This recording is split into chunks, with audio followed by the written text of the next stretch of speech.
Your life is governed by law, by actual, immutable principles that never vary. Law is in operation at all times, in all places. Fixed law underlie all human actions.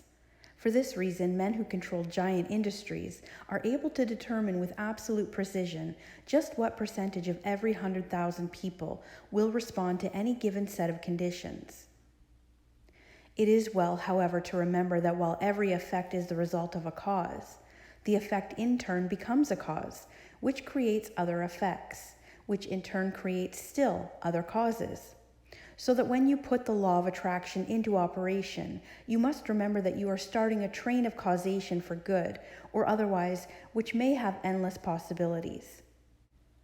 We frequently hear it said, "A very distressing situation came into my life which could not have been the result of my thought, as I certainly never entertained any thought which could have such a result." We fail to remember that like attracts like in the mental world, and that the thought which we entertain brings us certain friendships, companionships of a particular kind, and these in turn bring about conditions and environment, which in turn are responsible for the conditions of which we complain. Inductive reasoning is the process of the objective mind, by which we compare a number of separate instances with one another until we see the common factor that gives rise to them all. Induction proceeds by comparison of facts. It is the method of studying nature, which has resulted in the discovery of a reign of law which has marked an epoch in human progress. It is the dividing line between superstition and intelligence.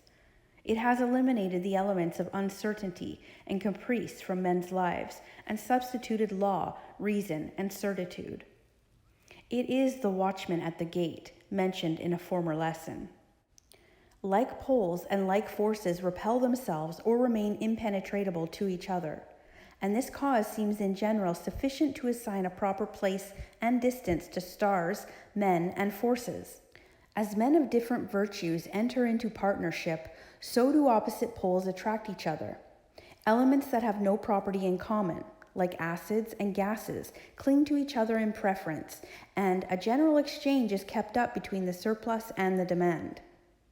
As the eye seeks and receives satisfaction from colors complementary to those which are given, so does need, want, and desire, in the largest sense, induce, guide, and determine action. It is our privilege to become conscious of the principle and act in accordance with it. Cuvier sees a tooth belonging to an extinct race of animals. This tooth wants a body for the performance of its function, and it defines the particular body it stands in need of with such precision that Cuvier is able to reconstruct the frame of this animal. Perturbations are observed in the motions of Uranus. Leverrier needs another star at a certain place to keep a solar system in order, and Neptune appears in the place and hour appointed.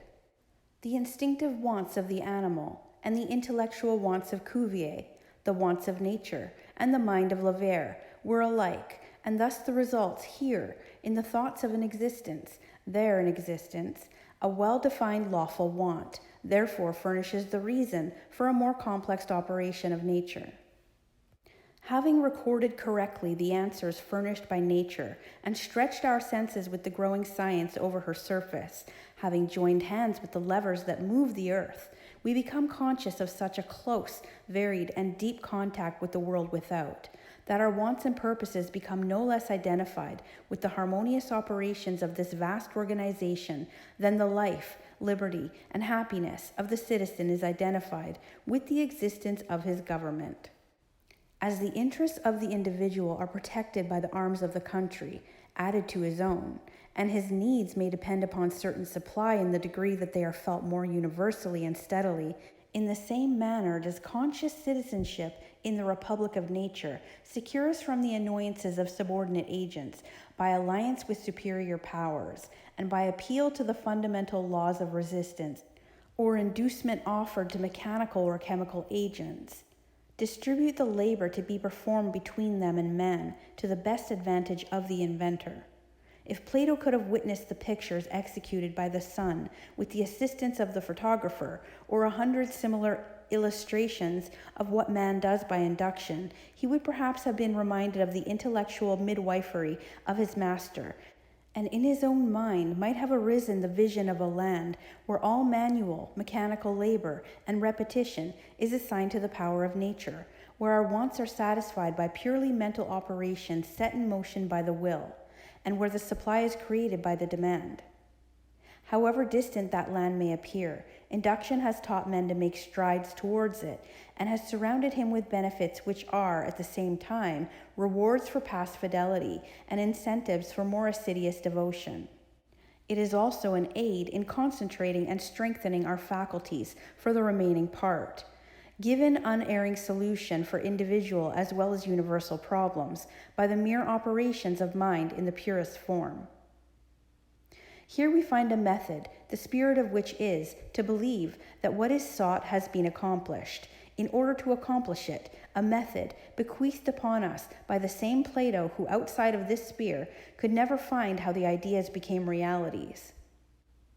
And still a greater teacher has said, "What things soever ye desire when ye pray, believe that ye receive them, and ye shall have them." Mark 11:24. The difference of the tenses in this passage is remarkable. We first are to believe that our desire has already been fulfilled. Its accomplishment will then follow. This is a concise direction for making use of the creative power of thought by impressing on the universal subjective mind the particular thing which we desire as an already existing fact. We are thus thinking on the plane of the absolute and eliminating all consideration of conditions or limitations, and are planting a seed which, if left undisturbed, will finally germinate into external fruition. To review, inductive reasoning is the process of the objective mind, by which we compare a number of separate instances with one another until we see the common factor that gives rise to them all. We see people in every civilized country on the globe securing results by some process which they do not seem to understand themselves, and to which they usually attach more or less mystery.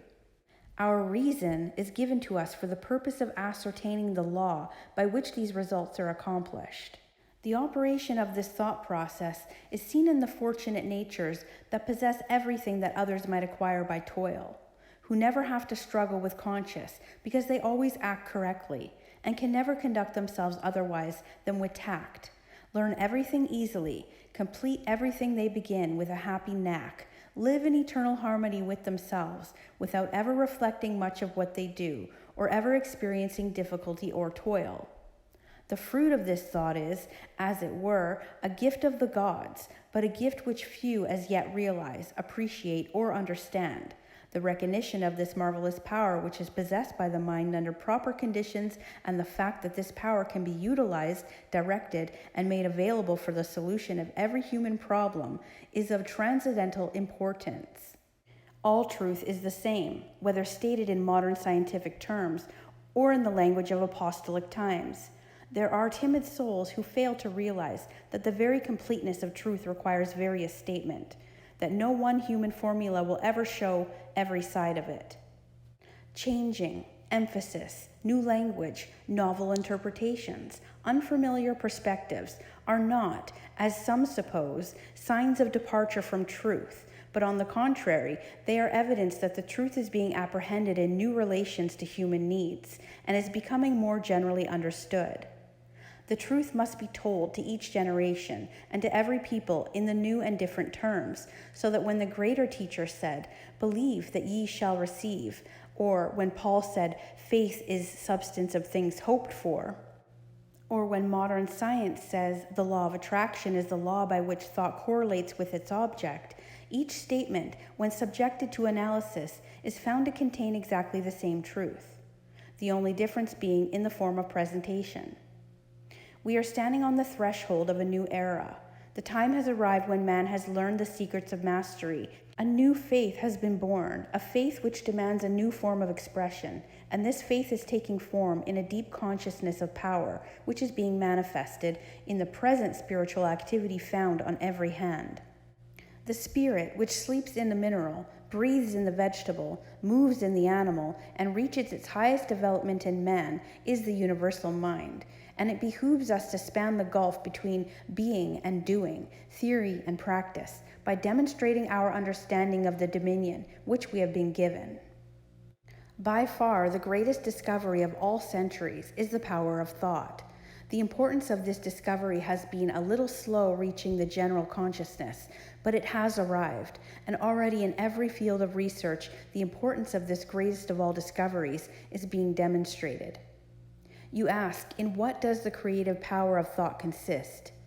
It consists in creating ideas, and these in turn objectify themselves by appropriating, inventing, observing, discerning, discovering, analyzing, ruling, governing, combining, and applying matter and force. It can do this because it is an intelligent creative power. Thought reaches its loftiest activity when plunged into its own mysterious depth, when it breaks through the narrow compass of self and passes from truth to the region of eternal light, where all which is, was, or ever will be, melt into one grand harmony. From this process of self-contemplation comes inspiration, which is creative intelligence, and which is undeniably superior to every element, force, or law of nature, because it can understand, modify, govern, and apply to them its own ends and purposes, and therefore possesses them. Wisdom begins with the dawn of reason, and reason is but an understanding of the knowledge and principles whereby we may know the true meaning of things. Wisdom then is illuminated reason, and this wisdom leads to humility, for humility is a large part of wisdom.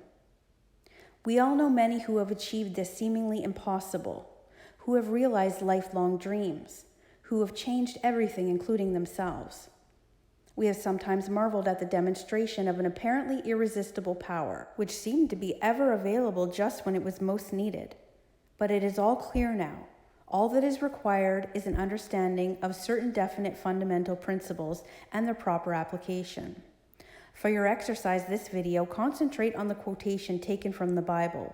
Whatsoever things ye desire, when ye pray, believe that ye receive them, and ye shall have them. Notice that there is no limitation. Whatsoever things is very definite and implies that the only limitation which is placed upon us is our ability to think, to be equal to the occasion, to rise to the emergency, to remember that faith is not a shadow but a substance, the substance of things hoped for, the evidence of things not seen. Part 11. Study questions with answers.